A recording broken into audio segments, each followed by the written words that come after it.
O caso de Anneliese Mitchell é um dos casos de possessão mais conhecidos da história e inspirou o filme Exorcista de Emily Rose. Anneliese Mitchell nasceu na Alemanha em 16 de setembro de 1952 e aos 16 anos ela já foi diagnosticada com epilepsia.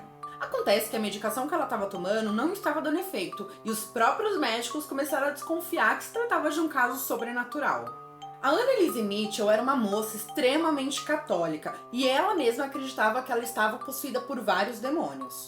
No ano de 75, quando ela fez 23 anos, ela já estava exausta de tanto sofrer e foi então que ela pediu a ajuda da Igreja Católica. Depois de uma consulta, a família e os padres concordaram que seria necessário realizar um grande exorcismo em Anneliese Mitchell. Foi então que iniciou o processo de exorcismo dela, que duraria 10 meses. Durante esse período, foram realizados mais de 60 exorcismos em Anneliese, e os sintomas dela, com o tempo, só se agravavam. Anneliese foi ficando muito debilitada, ela estava muito fraca, mal conseguia falar. Com o tempo, ela foi parando de beber e comer, e até a sua locomoção ficou prejudicada. Nesse tempo, em alguns momentos do exorcismo, eles a mantinham amarrada para que ela mesma não pudesse se machucar. Durante esse período que Anneliese acreditava estar possuída por demônios, o comportamento dela mudou drasticamente. Ela mudava sua voz e nem o seu timbre era mais reconhecido, era como se fosse outra pessoa falando por ela. E como se não bastasse tudo isso, nos momentos em que ela estava desamarrada, ela começava a comer sujeira e insetos do chão.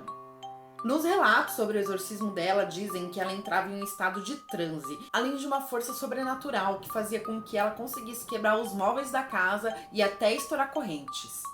Anneliese acreditava que estava sendo possuída por 6 demônios diferentes, entre eles o próprio Lúcifer, Belial e Judas Iscariote. Os padres que realizaram o exorcismo relataram que no momento que ela estava possuída, a sua voz mudava e era um sentimento de ódio, uma energia muito maligna.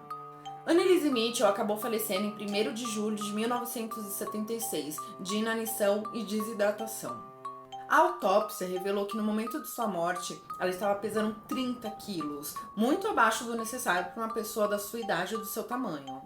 O caso de Anneliese chocou o mundo e levantou um debate sobre negligência tanto médica como da igreja. Anos depois, os padres que realizaram esse exorcismo foram julgados e condenados por homicídio negligente.